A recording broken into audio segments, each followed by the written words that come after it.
H1, né, e a visualização, tá? Então, processou isso aqui, o resultado vai ser esse aqui, ó. Essa aqui é a imagem original, tá, que está sendo simulada. Aqui é a convolução com o pad inválido, tá? Olha como é que ficou. Conforme o kernel passou pela imagem, ó, olha o que ele fez na imagem, certo? Isso aqui é uma convolução sem o pad inválido, tá? Então, quando eu coloco, né, deixo no mesmo tamanho, ou quando eu suprimo a imagem, né, sem o pad. Né? Daí, questão de que ser necessário ou não vai depender, como eu já comentei, da aplicação. E os filtros clássicos que a gente usa, geralmente são os filtros de média, gaussiano, Sobel, laplaciano. Né? Cada um, a função desses filtros aí é suavizar a imagem ou reduzir ruído na imagem, suavizar a imagem e detectar borda. Tá? Então, o filtro média, ele vai suavizar a imagem. Suavizar, sempre quando eu estou suavizando, é porque eu estou atenuando o ruído na imagem. Não tem como eliminar ruído. A única coisa que eu consigo fazer é atenuar ruído na imagem. Tá?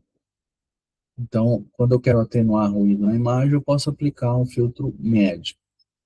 Quando eu quero suavizar ou também atenuar ruído na imagem, eu também posso aplicar um filtro gaussiano. E os filtros gaussianos são os mais usados em Deep Learning.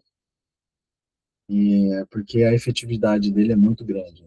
Esse Sobel e Laplaciano é mais para detecção de borda. Né? Mas se eu aplicar o gaussiano, a segunda derivada do gaussiano, eu também detecto borda. Né? Só que só aviso demais a imagem. Então, é lógico que o emprego do filtro vai depender também muito da aplicação. Então, tem situações em que eu não posso suavizar demais a imagem, porque quando eu suavizo muito a imagem, eu perco detalhe de borda. E se eu não aplico o filtro de suavização, de média ou gaussiano, eu também pode ser detectado pixels que não são pixels de borda que eu quero. Por exemplo, borda de rodovia, borda de edificação, né, por causa do ruído. Esses filtros, se eles não são aplicados, eu posso, algum pixel lá, pode ser, esse aqui é pixel de borda, e não é. Tá? Então, é todo um processo aí, né, uma combinação. Eu não sei se eu passei esse código aqui, né? Deixa eu ver aqui. Não, não passei. Passei esse código.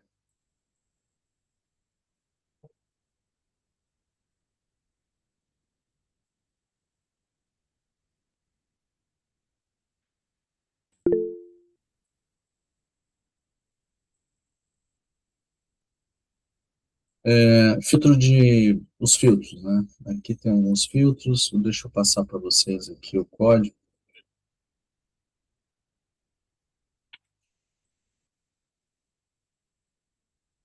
Ah, o gaussiano, filtro gaussiano, né? Como é que a gente implementa um filtro gaussiano? A equação do gaussiano é essa aqui. Né? É o expoente, é um somatório do expoente do x ao quadrado, que é a posição do pixel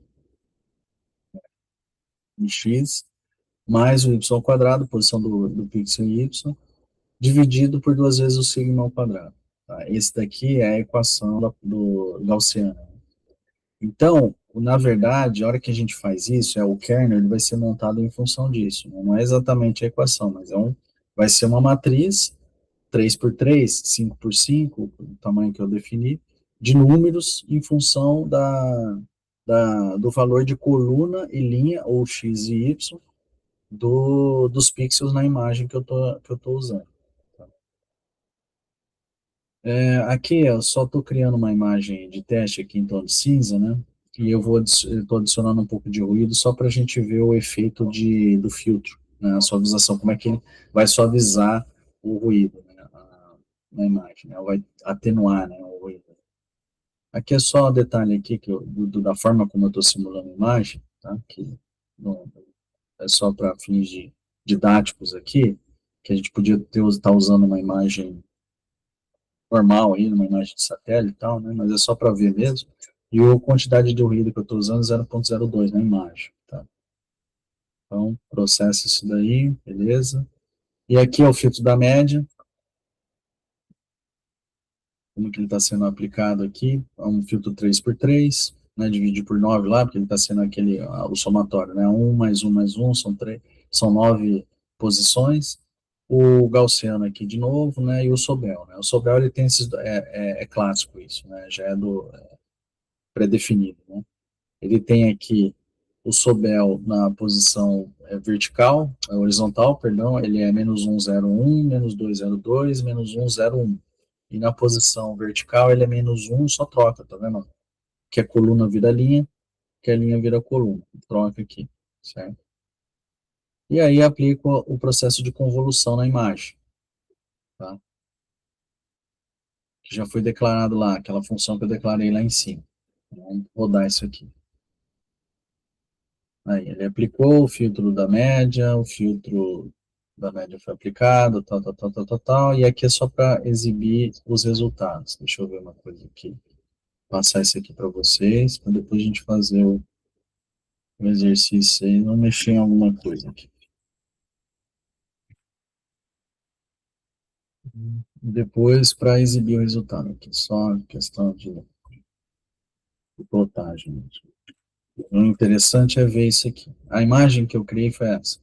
Esses pontos brancos aqui, esses pixels em branco, são os ruídos que eu criei, né? A imagem seria essa daqui. Aí depois, o filtro médio, olha o que ele faz na imagem. Ele suaviza, né? Mas ele ainda deixa, né, esses detalhes aqui na imagem. Então ele não é muito eficiente. E a borda, ó, olha a borda, ele suavizou demais a borda. Então se eu fosse usar um filtro médio para detectar, para suavizar a imagem, para detectar a borda, não é muito interessante. O gaussiano já melhorou bastante, já atenuou mais, só que ele suavizou mais ainda. E aí o Sobel, ó. Isso aqui são os pixels de bordas detectados, né, e o Laplaciano, os pixels de borda detectados. Né. Esses são os resultados que a gente consegue em função disso. Aqui, agora, esse daqui é o que vai interessar, todo esse código aqui, porque eu já estou trabalhando aqui com uma imagem real. Tá? E é aqui que a gente vai fazer o exercício aí. Pessoal, é o seguinte, ó, esse código que eu acabei de passar, ele faz a mesma coisa que eu fiz anteriormente, só que com uma imagem que eu tinha feito com uma imagem simulada, só que agora ele faz com uma imagem real. O que vocês vão fazer, tá? Agora, vocês vão tentar dar uma cavucada aqui no algoritmo, tá? E ao invés de usar essa imagem, que é a imagem aqui da Lena, né, que é a imagem muito usada, né, foi muito usada para esse processamento digital demais pelo pessoal da visão computacional, há muitos anos atrás, essa mulher aqui já até morreu, né, para gente, mas numa imagem de vocês, tá? Então cada um aí vai passar para mim, vou dar aí uns 15 minutos, 20 minutos, acho que é o suficiente. Eu quero ver esse resultado aí de vocês, tá? Então, eu tenho aqui, ó, só para a gente ter uma ideia, né? Essa daqui é a imagem original, certo? Essa daqui é a imagem filtrada pela média. Então, veja, ó, como houve uma suavização, né, na região, olha só. Olha o gaussiano como é que ficou, mais suavizado ainda, né? E depois de aplicados os detectores de borda. Sobel, isso aqui é a magnitude, né, do pixel, né? Tá? E o filtro Laplaciano. Olha como é que ficou o Laplaciano e olha como é que ficou o Sobel, tá? A borda é detectada em função da magnitude e da orientação do pixel da borda, tá? Então, para cada ponta aqui, para cada pixel de borda aqui, eu tenho um vetor aqui de gradiente em x e um vetor de gradiente em y, tá? E esses vetores de gradiente, o resultante dele me dá a magnitude. E da magnitude eu calculo a orientação. Então, cada pixel de borda tem uma magnitude que aqui no caso varia de 0 a 255, e uma orientação. Essa orientação permite, por exemplo, se eu estou trabalhando com eixo de rodovia, ele conectar o eixo da rodovia e eu extrair um vetor. Essa é uma das funções aí desses pixels, esses filtros, né, esses kernels de detecção de borda, por exemplo. Beleza, então, pessoal, 20 minutos, 8h34 aqui, eu aguardo a resolução aí de cada um de vocês aí, numa imagem de vocês, tá? Pode ser de qualquer coisa, pode ser aí do computador, da frente, né, sei lá, tá bom? Qualquer coisa, Professor, qualquer coisa vocês vão perguntando aqui, eu vou tentando ajudar vocês. Pode falar, por favor, Thales. tem como. É o Thales aqui. Tem, o link aí do notebook já está colocado no chat? Não, o que que eu fiz? Conforme eu fui falando, eu fui colocando o código aqui no chat. Eu não coloquei o link, não, coloquei código mesmo, tá? Então é só pegar o código aí, ó, que tá aqui no chat, e colocar aí no teu Colab, tá bom? Tá bom, então. Aí no final a gente abre a câmera e mostra a resolução dos Isso, por filmes. favor, por Tá bom, favor. Acho que tá 20 bom. minutos é o suficiente, porque é uma coisa bem simples aqui, né? É só sacar como é que vai trocar essa imagem. Tá ok. Combinado. Obrigado. Valeu.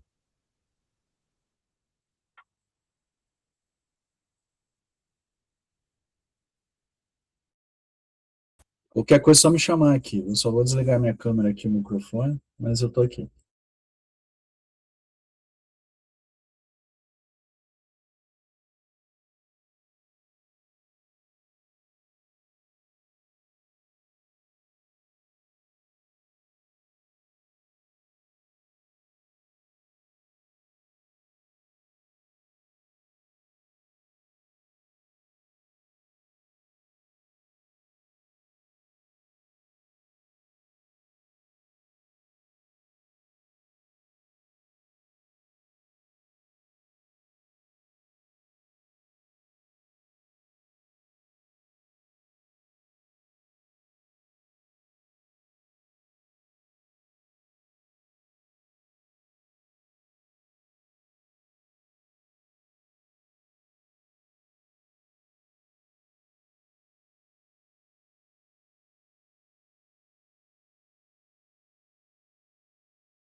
Professor Daniel, já coloquei no chat o link onde mostra a imagem. Você quer também o Colab? O link do Colab que eu fiz?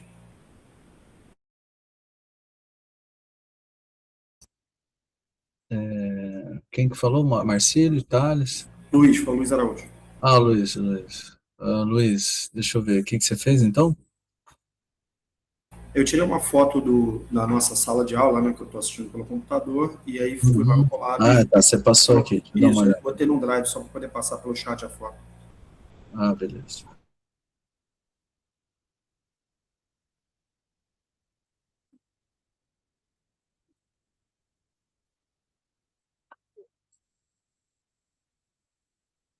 Beleza.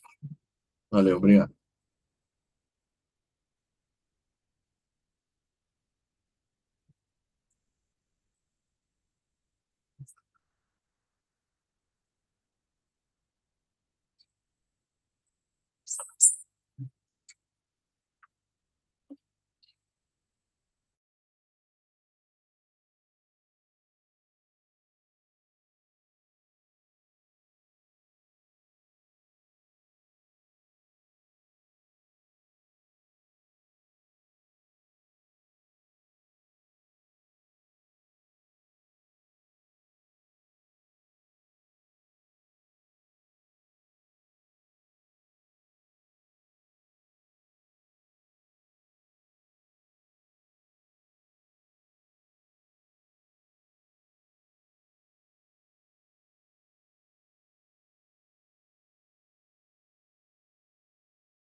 Aí, pessoal, vou voltar aqui. Conseguiram fazer o exercício? Sim, professor. Pode mostrar então, Carlos, fazendo um favor. Compartilhar, você tá falando? Ah, tá. Agora que eu tô vendo aqui, o pessoal mandou aqui no chat, né? O Araújo mandou, Carlos, deixa eu ver.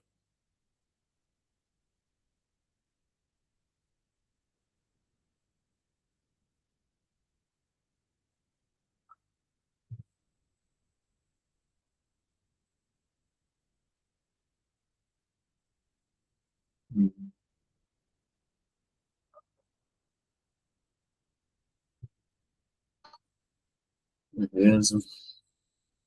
Yuri.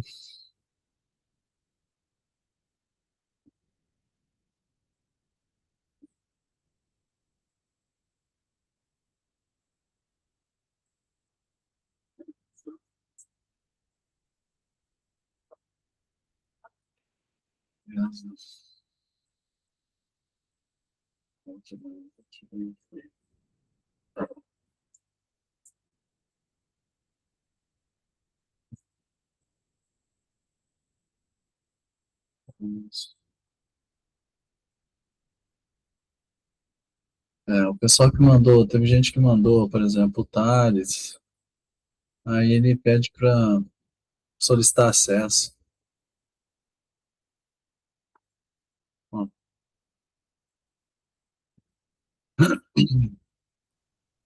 Vou fazer um link aqui da imagem, o professor já manda aqui no chat também. tá bom, Peraí. obrigado. O Rael mandou. Ah, tá. Então, Não, o meu acho que tá público, professor. tá. Deixa eu ver aqui.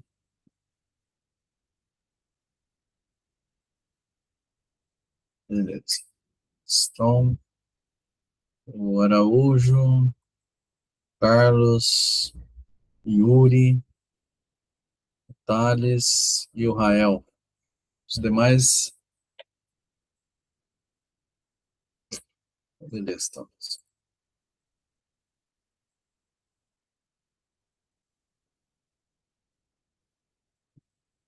É,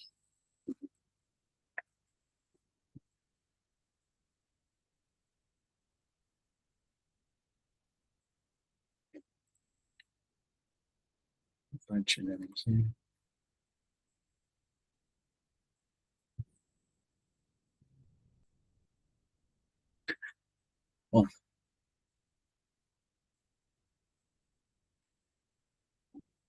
Bom, dando continuidade aí,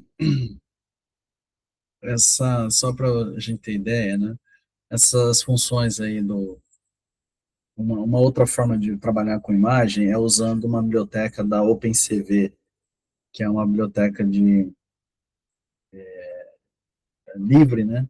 De divisão computacional. Então, todo mundo usa muito. E ela tem essas funções aqui, que é para abrir imagem, mostrar imagem, né? Que é a IMRead, IMShow, para calcular histograma da imagem, para equalizar histograma, aplicar rotações na imagem, aplicar transformações na imagem, né, como transformação afim, etc. Aí eu vou abrir meu Colab aqui, eu vou mostrar um outro detalhe para vocês.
Bom,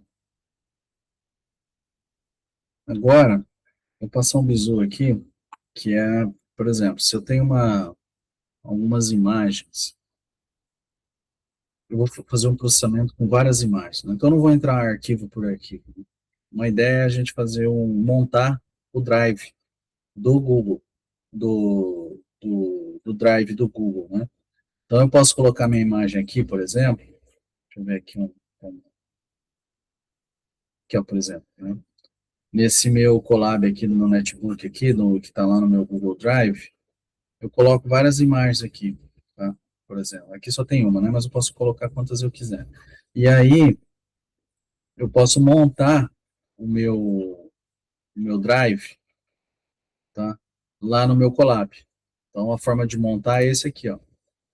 Então, google.colab import drive. Então, o drive vai montar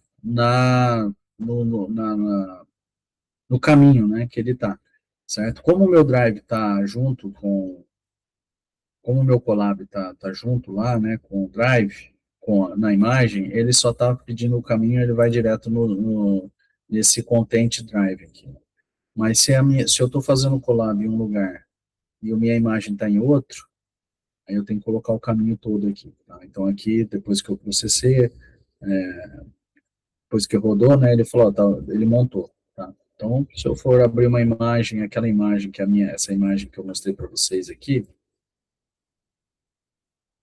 essa imagem aqui, ela chama ortoimagem.tif. Então, agora vamos falar um pouco de imagem TIFF, né? Porque a TIFF é interessante, ou GeoTIFF, né? Pode ser GeoTIFF também, porque ela tem várias informações lá que podem ser úteis, como, por exemplo, o georreferenciamento dela, né? Tá? Então, eu posso pegar essa imagem, aquela imagem, outra imagem lá, que é uma imagem colorida, é uma imagem de satélite, aqui do Rio de Janeiro, né?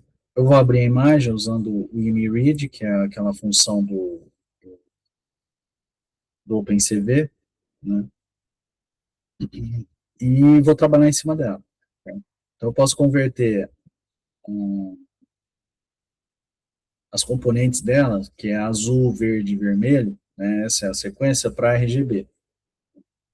Porque isso aí facilita a hora que você vai fazer uns cálculos e tal, né? Que a gente sempre fala RGB, RGB, RGB, mas a imagem ela vem em BGR, né? Em azul, verde e vermelho.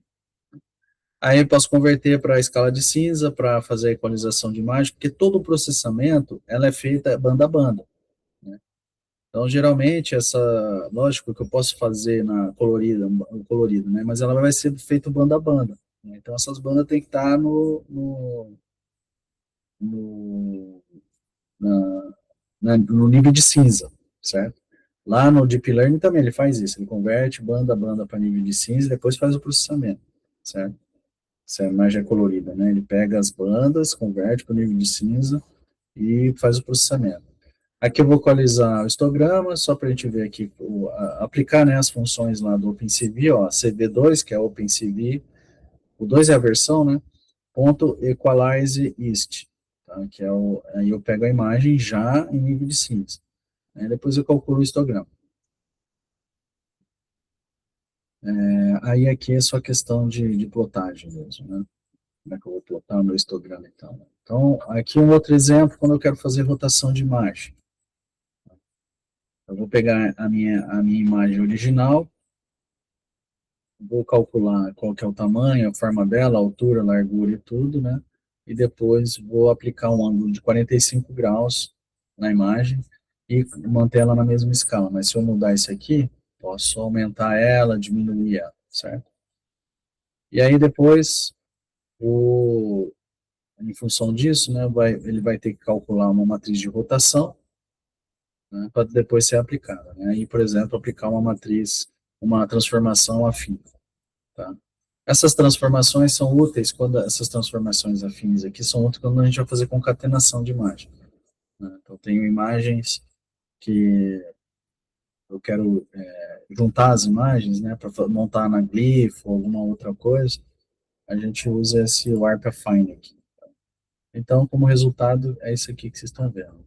Deixa eu ver se dá para melhorar isso aqui. A imagem original, a imagem transformada em escala de cinza, o histograma equalizado dela. O que é esse histograma equalizado? Ele vai pegar e vai considerar um pixel, uma região, né, e vai balancear a imagem toda para essa região. Então, ela vai ficar, para não ter nada estourado, né? Então, por exemplo, aqui pode ser que tenha regiões mais escuras do que claras. Então, ele deixa tudo equalizado, né? O que é claro vai ficar mais claro, o que é mais escuro, o que é escuro vai ficar mais escuro, né? Para dar essa equalização. Ele vai montar esse histograma aqui. Tá? No histograma, a gente pode ver várias coisas aqui, né? Uma delas, que é a mais interessante, é a frequência de uma quantidade de pixels. Por exemplo, o pixel que mais aparece, o valor, né, de intensidade do pixel que mais aparece nessa imagem aqui, ó, é o de valor 50, que é o que a gente está vendo aqui, ó. Então, o 50, ele aparece quase 20 mil vezes. Tá? E o que menos aparece é o 0 e o 255, ou 250, certo? Então, eu tenho pixels 0 aqui, provavelmente essa área, né? E 255, que provavelmente pode ser alguma dessas áreas aqui que estão quase branco aqui, por exemplo, esse aqui, por exemplo. E aí, depois que eu aplico a rotação na imagem, como é que ela fica? Esse aqui ela tá, mantive a escala, né? No caso, mas posso aumentar ou diminuir essa imagem. Tá?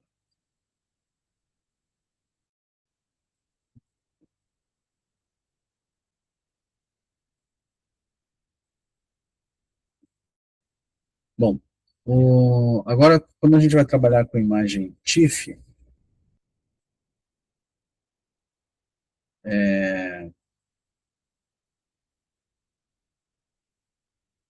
peraí.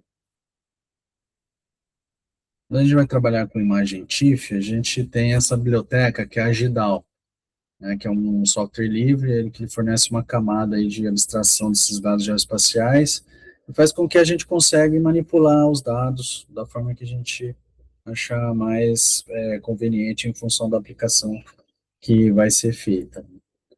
Aí, quando a gente tem que... A primeira coisa que a gente tem que fazer quando a gente trabalhar com esse tipo de imagem, que é a GeoTIFF, é acessar a API GDAL dela, né? Então, a gente vai lá no Colab e declara ela, né? Ou importa ela, né? Então, from OSGel import GDAL. Tá?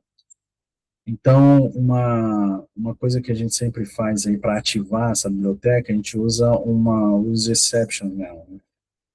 E aí a gente consegue saber a versão que está instalado e tal, porque tem muita incompatibilidade. Às vezes a gente baixa como é que é o nome mesmo? Um GitHub, né, um Git de alguém, e a pessoa implementou, né, o algoritmo dela lá numa versão do GDAL. E aí, a hora que a gente tem instalado nossa máquina uma versão diferente, a hora que você vai rodar, não roda. Não dá certo, aí tem que fazer tudo de novo. Então, é bom sempre saber antes qual que é a versão dele. Então, essa função aí, que é essa open, né, que ela é usada para abrir um conjunto de dados que a gente considera como raster, né. Então, aí tem dois tipos de parâmetros aí que a gente pode usar. Um deles é o nome do arquivo, que é o caminho, o nome completo, né, do arquivo que a gente vai usar. Aqui. É o nome. Né, e o outro é a forma de acesso. Tá? Como é que eu vou acessar essa imagem? Se ela vai ser uma constante, que indica se o arquivo vai ser usado apenas para leitura, ou se ele vai ser também usado para fazer algum tipo de operação, para escrever em cima da imagem, né, ou uma outra coisa parecida aí, né? E aí, para a gente abrir esse arquivo GeoTIFF, a gente usa essa funçãozinha aqui. Por exemplo, eu declaro uma variável, dataset, gedal.open, open, né, e dou o caminho da imagem, ou só a imagem, né, se ela estiver dentro do mesmo lugar onde eu estou, no meu Colab, por exemplo. E aí eu falo, bom, eu quero que ela, nesse caso aqui, ó, é o tipo de acesso, né, vai ser só para leitura. Né, esse é o que eu chamo de acesso, o acesso está aqui. Esse aspecto aqui, tá? E, e aí, o tipo, né, quando a gente aplica isso, a gente vai ver o tipo de dado que vai sair ali. Então, a gente vai ver depois que o tipo de dado fornece um monte de informação, a coordenada geográfica da imagem, o sistema de referencial que essa imagem está georreferenciada, né, e outros detalhes. Tá?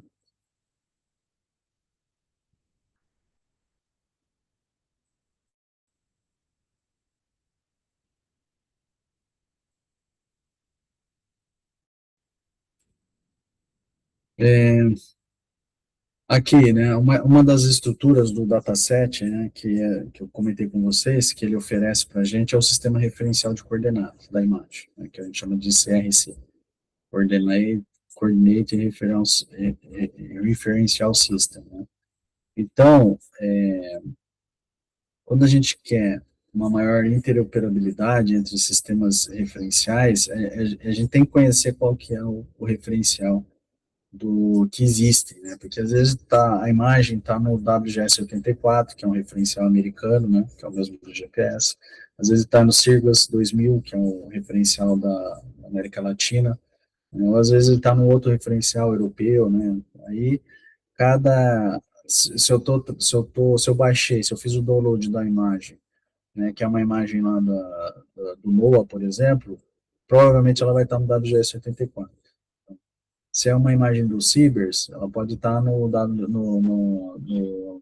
referencial do Sirgas 2000 ou pode estar no referencial chinês, né, e vai depender de onde eu estou baixando, certo? E assim, para a gente saber quais são os tipos de referenciais existentes, a gente pode usar esses sites aqui, ó, o EPSG do IO, né, entrada e saída desse referencial aqui, esses referenciais espaciais aqui, é uma organização que mostra quais são os tipos de referenciais.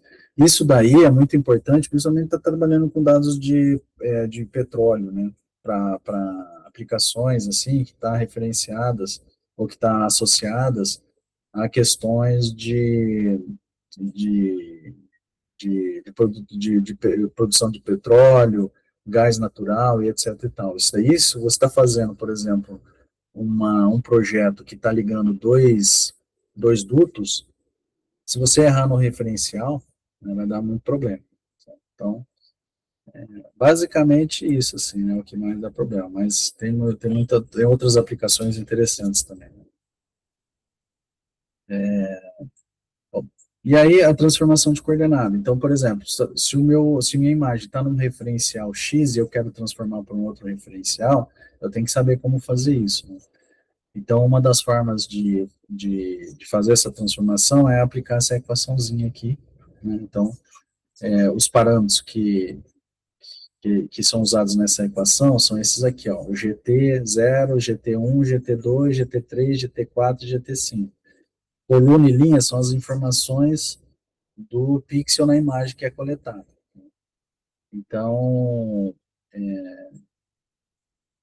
quando a gente tem uma imagem que é alinhada ao norte, por exemplo, né, que é aqueles North Up Images, né, a gente resume essa imagem aqui, né, a gente pode transcrever ela ou reescrever ela para essa equação, né, com uma certa simplificação. Tá?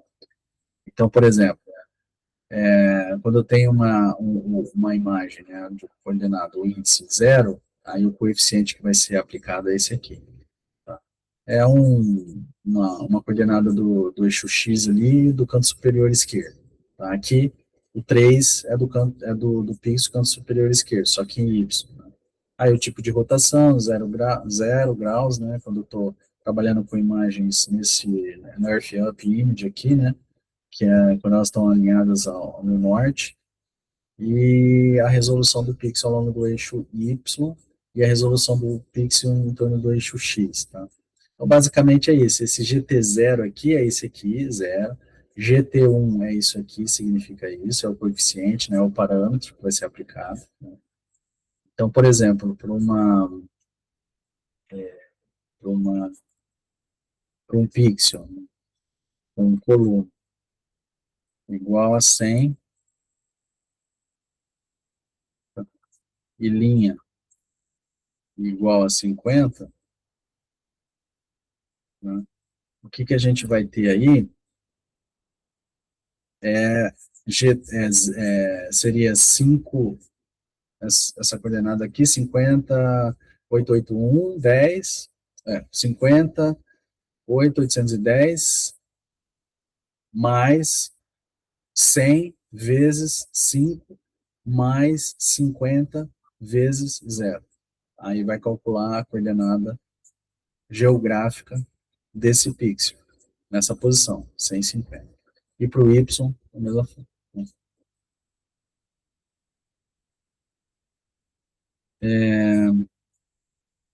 Isso aqui era só mais ou menos esse aí que eu estava falando, né? Mas para a gente saber a dimensão, né, do número de linha e coluna desse dataset que está sendo usado, e isso é importante para depois fazer a convolução na imagem, né? As variáveis que a gente usa é o raster y-size e o raster x-size, tá? Então, aqui nesse caso, a minha linha da imagem lá, ela vai ser igual a um dataset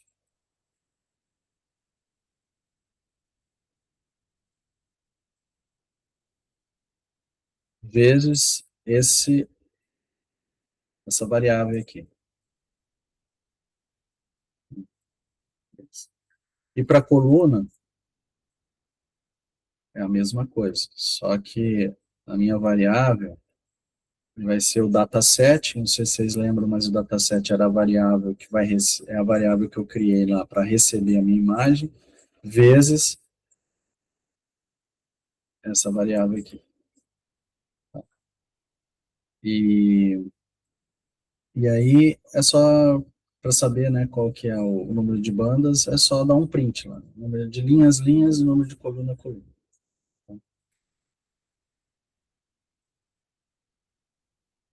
É,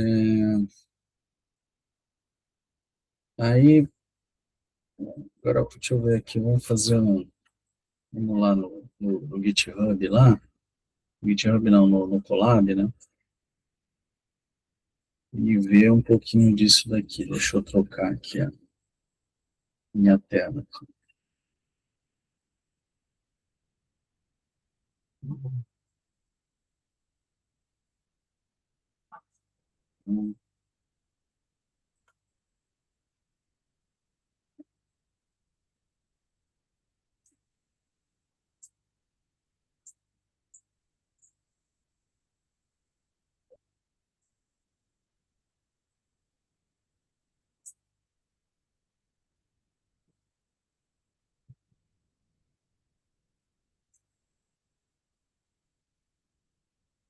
Ó, mesmo esquema, né? Monto o Colab.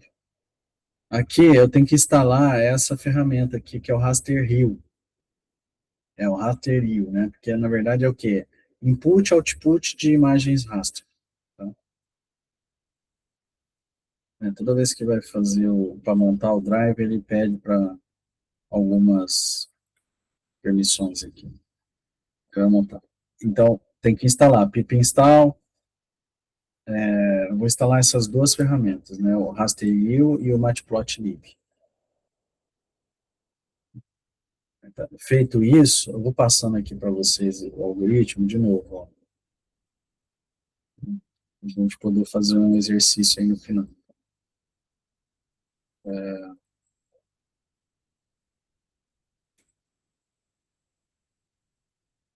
Então, o que acontece aqui, ó?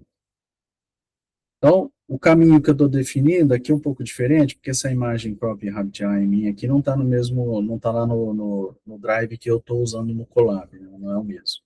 Então, estou falando Satellite Image Path, que é a variável que eu estou criando para receber essa imagem, que vai chamar crop RapidEye TIFF, ela já é um TIFF, né?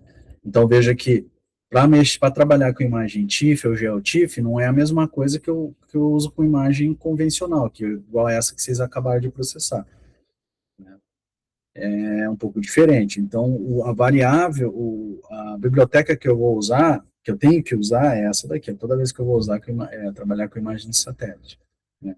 E quando eu quero trabalhar com imagem de satélite, obviamente, GeoTIFF, principalmente. Tá? TIFF e GeoTIFF. Né? Que tem informações valiosas ali no metadado, na metadado dela. Então, ele vai fazer os ajustes deles aqui, né, para tentar ver, vai abrir a imagem satélite, e eu estou fazendo questão, né, obrigando ele, né, que ele abra dentro do sistema referencial dele, que é o SRC aqui.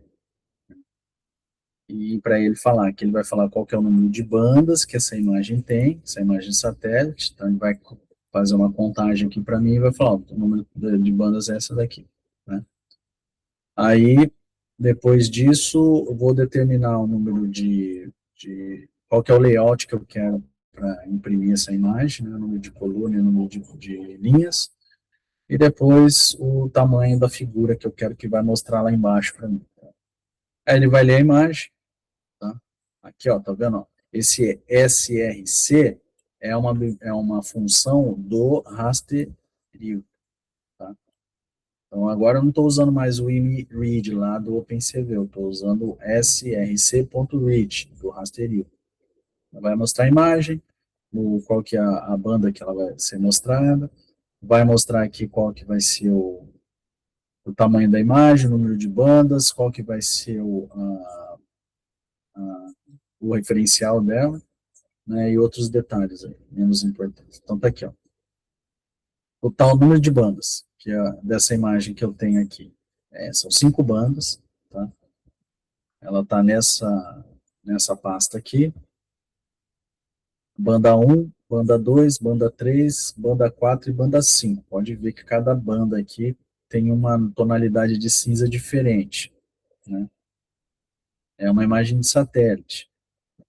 Olha aqui, ó, o referencial dela está nesse referencial aqui, o EPSG 32701, que é um referencial europeu. Esse aqui é só o bandbox, né, que é o tamanho aqui chama aqui do tamanho que ela vai aparecer aqui, né, e qual que é as coordenadas, né, de origem dela, tá? Que na verdade ela está em UTM, que ela não está nem no referencial, ela já está numa projeção cartográfica, né, que é um erro que muita gente comete, né, mas tranquilo. É o tamanho da largura e da altura dela, largura de 1169 pixels por 771 pixels, no número de bandas, tá? Então, agora eu vou importar o GDAL, vou ver qual que é a versão dele, como eu estava falando, ele é a versão 3.8.4, 3.8.4, né? Vou agora ler a minha imagem, tá? GDAL Open, ler a minha imagem. Vamos ver o tipo de dado que eu tenho aqui. Então, ele está falando.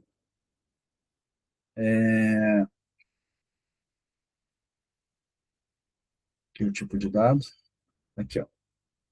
Ela está numa projeção do WG, num referencial do WGS84, no UTM Zona 21 Sul. Tá? Ele está num elipsoide, com essas coordenadas de origem. Né? Que mais que tem de importante aqui, né? Então, mas podem ver que esse dataset.getProjectionRef, ele vai oferecer todas as informações que dá do metadado da imagem de georreferenciada, da TIFF aqui no caso, né? Isso aqui é importante porque, dependendo da situação, você precisa desses parâmetros aqui para fazer transformação de imagem, para colocar ela em cima do Google Maps, por exemplo, né, para ela acompanhar, por exemplo, você ter de pano de fundo ela junto com o Google Maps para fazer uma aplicação em tempo real, por exemplo, ou para problemas de predição e até monitoramento em tempo real, alguma coisa nesse sentido aí. Tá? Em termos de visualização, é o que muito é feito lá, o que a Google faz, né? Usa muito essas ferramentas aqui, né? Essas ferramentas geoespaciais para manipulação de dados, para visualização, principalmente. Aí, ó, vou fazer aquela transformação que eu falei para vocês, né? Então, ele vai pegar aqueles parâmetros, aqueles coeficientes, o 0, 1, o 3 e o 5, né? E vou aplicar eles nesse pixel aqui da imagem, na coluna 20 na linha 30. E ele vai imprimir para mim. Opa, aqui deu um pau.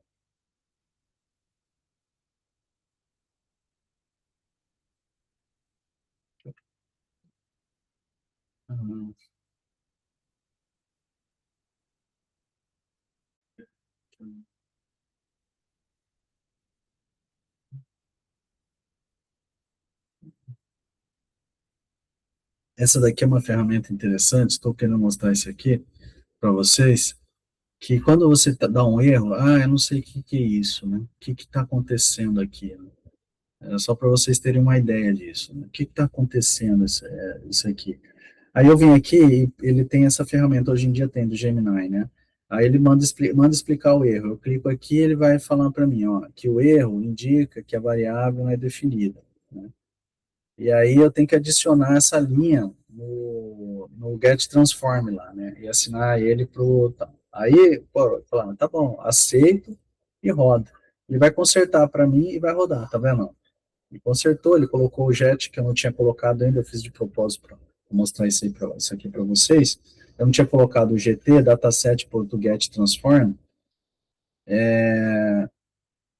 para mim mostrar isso aqui, né, que é muito interessante, só que tem que tomar um pouquinho de cuidado com essa ferramenta, porque às vezes ele faz uma coisa que não é exatamente o que você quer, então tem que avaliar também, né? Então, vou fazer de novo aqui só para vocês entenderem aqui, né? Ó, eu deixei assim, aí rodei, né, ó, agora ele foi de propósito.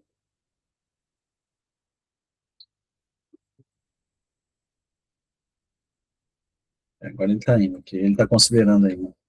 Mas enfim, o que eu tinha feito aqui, eu não tinha colocado o GT, não tinha declarado ele, e aí ele deu um erro, eu fui lá e mandei ele explicar o erro para mim, e o Gemini mostrou para mim o que estava acontecendo, eu falei, ok, então aplica, ele fez a correção, que aí ele incluiu essa linha aqui, né, no caso, e aí sim ele corrigiu o problema e rodou certinho, tá? Então, nessa coluna e nessa linha, coluna 20, linha 30, nessa imagem de satélite aqui que eu estou usando, tá? Ele tem essa coordenada aqui no UTM, tá? Já está numa projeção que ele está falando para mim, que é uma projeção UTM Zona 21 Sul, tá? Então, uma região, eu já sei que a Zona 21 Sul é uma região aqui do Brasil, certo? Aqui é a mesma coisa, então agora eu vou ver, só para... Ele vai falar qual que é o número de linhas total, já tinha mostrado isso anteriormente, né, só repetindo aqui, que eu posso fazer isso usando o dataset, o meu dataset, que é a variável que está recebendo a minha imagem, no raster y-size e raster x-size, e também mandar contar o número de bandas, está aqui. Agora, ele vai começar, o que eu quero fazer aqui? Trabalhar com imagem infravermelho, por exemplo, né? Eu vou pegar a banda específica aqui, ó, banda 5 e a banda 3. Tá? Então, nesse caso, eu vou falar que a imagem infravermelho, ela vai pegar esse tipo de dado, data type dela aqui, e para vermelha também, infravermelho e vermelho. Tá? E só vou mandar imprimir a matriz do infravermelho e a matriz da banda do vermelho. Tá? Então, aqui, ó, ele vai falar qual que é o tipo de dado. Aqui é 16, antes que eu estava mostrando para vocês era 8, né, int 8, aqui já é 16, por isso que é importante saber isso aqui, porque a hora que eu for, se eu quiser fazer concatenar imagem convencional com imagem TIFF, se elas não tiverem no mesmo tipo de dado, que é int 16 ou int 8, não vai dar certo. Aqui ele só imprimiu a matriz infravermelho, ó, os dados da matriz, tá? E aqui do vermelho, era só isso.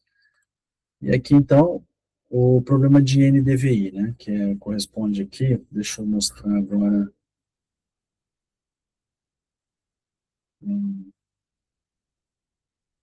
Aqui.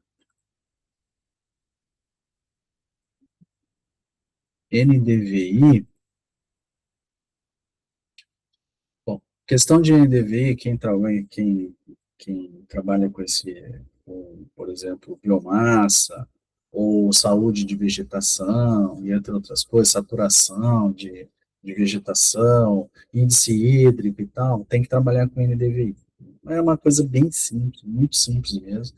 A única coisa que a gente tem que ter em mente é esse gráfico aqui, que é a curva espectral da vegetação. A vegetação ela é dividida ali em pigmentos de fotossíntese, ela tem a estrutura celular dela, ela tem o conteúdo hídrico das folhas, né? Então, o ultravioleta, como a gente sabe, não penetra a radiação, né, o comprimento de onda do ultravioleta não penetra na atmosfera por causa da camada de ozônio, né? Então, a vegetação, ela trabalha, o pigmento de fotossíntese dela está totalmente na luz visível, né, que é essa região aqui, certo? Isso aqui, eu estou mostrando aqui um gráfico, né, que ele está relacionado, é o comprimento de onda pela reflectância, certo? Então, ele tem baixa reflectância no visível, certo? E alta reflectância na estrutura celular dela, que é no infravermelho próximo, né? Então, para a gente calcular o NDVI, o que a gente usa? O vermelho, que é o comprimento de onda mais próximo do infravermelho próximo, tá? Que tá mais ou menos por aqui, né? Vermelho. E o infravermelho próximo. Porque o resto aqui, infravermelho médio e tal, ele está relacionado com a absorção de água, né? Então pode ver que quando quando ela está com déficit hídrico, a absorção de água dela é baixa. Então essa planta aqui, que quando ela quando a curva espectral dela aparece dessa forma aqui, com esse vale aqui, significa que ela está com deficiência hídrica, né? Aqui também, certo? Então a gente trabalha com NDVI nessa região aqui, né, basicamente, né? Então a fórmula é bem simples, essa daqui, a gente pega a componente do infravermelho próximo, menos o vermelho, e divide pelo infravermelho próximo mais o vermelho. Tipo como se fosse uma normalização, né? Tanto que é, né? Uma normalização do índice de vegetação, tá? No caso aqui, no questão de NDVI, quando varia aqui de -1 a 0, a gente tem uma vegetação sem atividade e algo não vegetal, a vegetação praticamente, né, morta. E de 0, o NDVI, quando for da 0 a 0,33, ela tem algum tipo de deficiência, né, dá para ver aqui, né, tem algum tipo de deficiência, provavelmente hídrica, né? E quando o NDVI varia de 0,33 a 0,66, a vegetação ela é moderadamente sadia. E aí, quando ela é muito sadia, é de 66 a 1.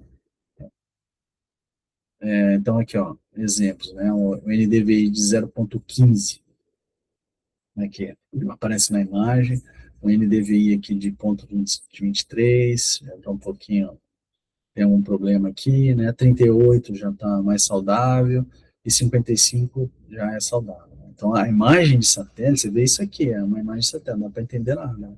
Mas a hora que você aplica o NDVI, isso aqui é o NDVI, né? Já é uma imagem de satélite do resultante do NDVI aplicado, né?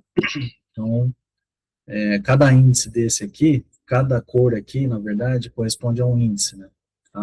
Como se fosse uma imagem de temperatura, né? Uma imagem de ipsométrica, tá? Então tá aí, ó. Vermelho, NDVI é baixo, e verde, NDVI é alto. Essa é a imagem de satélite, já aplicada aqui, o NDVI nela. Tá? Então a gente consegue ter uma noção aí do que está acontecendo. E hoje o que está sendo feito, né, está muito em voga aí, né, na ciência e comercialmente falando, o pessoal aplicando aqui o drone, né, com inteligência artificial na agricultura, basicamente fazendo fusão de multiespectral com hiperespectral. Isso aqui é o que está desenrolando o gargalo aí da agricultura de precisão e com alta eficiência. Tá?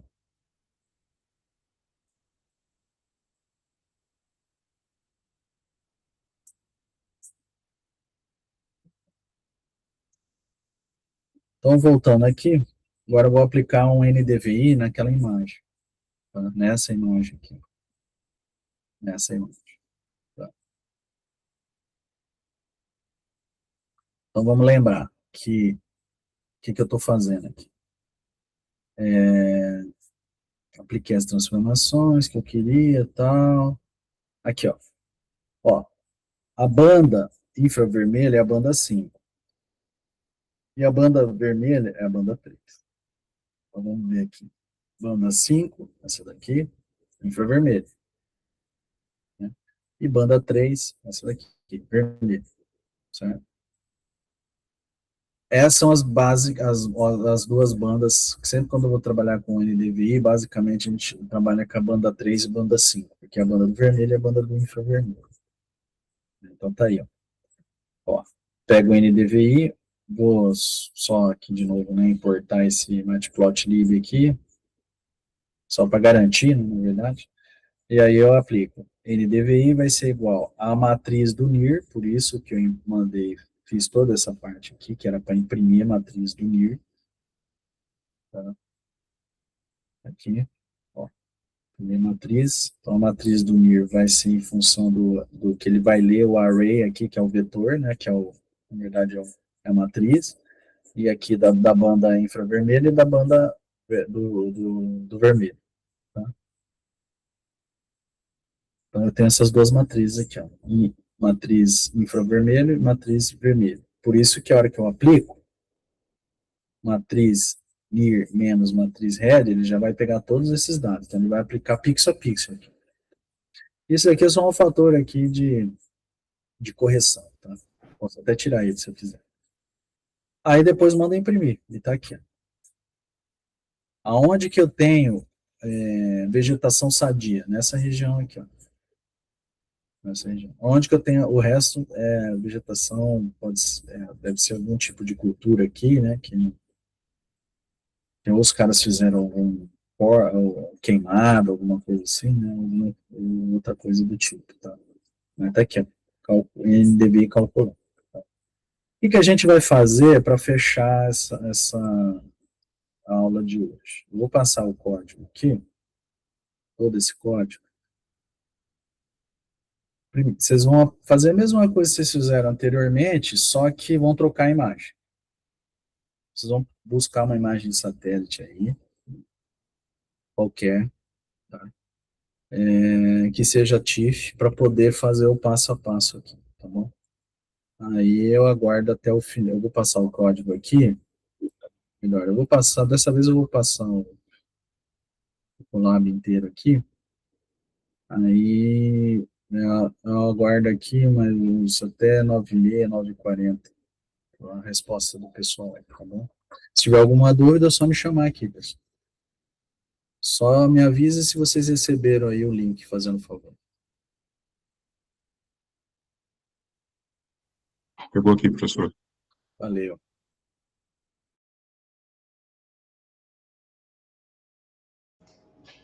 Professor, chegou o link aqui, mas precisa de acesso. O meu também, está sem acesso.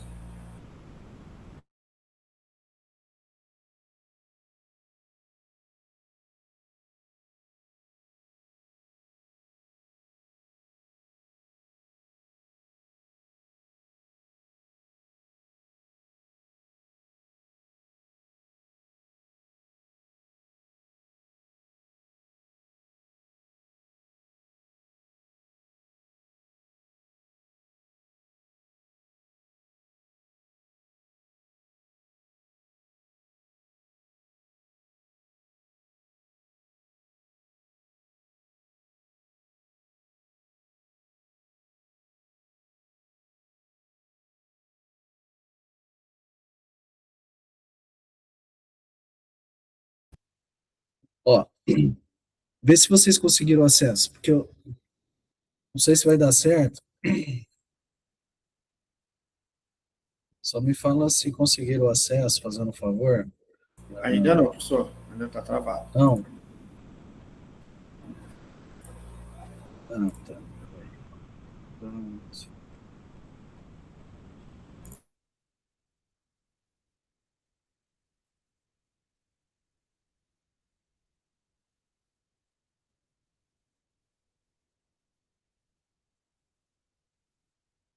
N1. Meu acesso agora tá ok. Tá Eu ok, consegui aqui beleza. também, logando É. pelo Google, eu consegui. Não, é que conforme o pessoal, é que eu tô indo um a um aqui, porque eu vou recebendo o e-mail